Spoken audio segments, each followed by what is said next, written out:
Bonjour et bienvenue sur le podcast de Digidéal ou comment mettre le marketing digital au service de votre commerce local.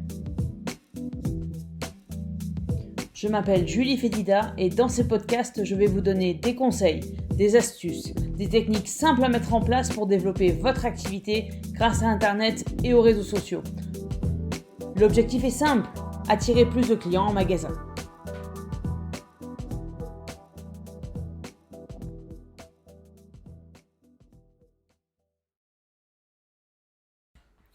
Quatrième podcast, les informations essentielles à renseigner dans chacune des pages que vous créerez pour votre entreprise, que ce soit pour Google My Business, les réseaux sociaux, voire même votre site vitrine. Maintenant que vous avez créé les pages de votre entreprise, il est temps de les optimiser. Deux objectifs, s'assurer que les internautes y trouveront toutes les informations dont ils ont besoin et construire votre communauté. Tout d'abord, et cela peut paraître évident, le nom de votre entreprise. Même si vous êtes en micro-entreprise en votre nom propre, je vous conseille de choisir un nom commercial qui peut d'ailleurs contenir votre nom, comme par exemple Dupont BTP. Ensuite, précisez votre activité. Selon les plateformes, vous pourrez soit rentrer librement l'activité de votre entreprise, soit vous devrez choisir à partir d'une liste l'activité qui s'en approche le plus.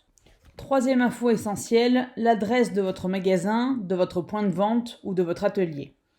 Qu'il soit accessible au public ou pas, pour des questions de référencement, je vous conseille une fois encore de le renseigner sur vos pages. La plupart des espaces ont d'ailleurs une option qui permet de préciser si cette adresse est une adresse publique ou non. Pour prendre mon cas personnel, je travaille de chez moi, l'adresse de mon entreprise est donc mon domicile, mais ce n'est pas un lieu où je reçois mes clients. Elle est néanmoins précisée dans chacune de mes pages. Quatrième information à renseigner, vos horaires d'ouverture. Si vous avez un lieu de vente accessible au public, renseignez vos horaires d'ouverture. Si comme moi, vous travaillez de chez vous ou vous n'avez pas un lieu d'accueil pour vos clients, renseignez les horaires durant lesquels vos prospects et clients pourront vous contacter. En parlant de contact, n'oubliez jamais de préciser comment vos prospects et clients peuvent vous contacter. Téléphone, email, WhatsApp, Messenger, Skype, adresse sur les réseaux sociaux.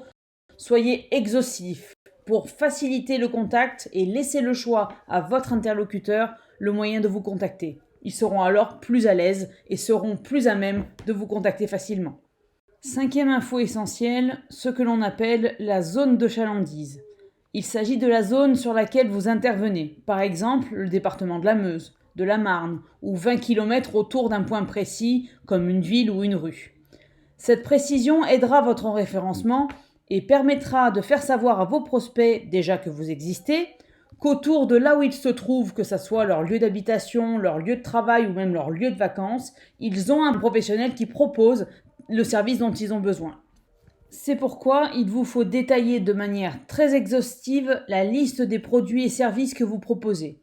Dans chaque plateforme, il y a un espace qui est dédié à vos produits et services. Alors, profitez-en. Et enfin, la dernière info et non des moindres, les visuels. Que ce soit votre logo, la photo de couverture, la photo de vos équipes, de vos produits, de vos services. Des vidéos où vous expliquez votre savoir-faire, où vous présentez vos locaux, où vous présentez vos produits, vos services, votre quotidien. N'hésitez pas à en user et à en abuser. Vos prospects et vos clients ont besoin de voir qui vous êtes et ce que vous proposez avant de venir vous voir ou de vous contacter.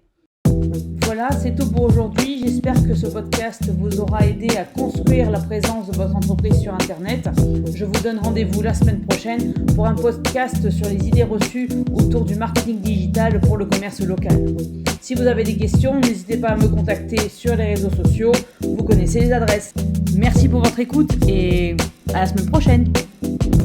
Si vous avez aimé ce podcast, n'hésitez pas à le partager, à en parler autour de vous. Et pour me suivre sur les réseaux sociaux, c'est Digidéal sur Facebook, LinkedIn et YouTube. À bientôt!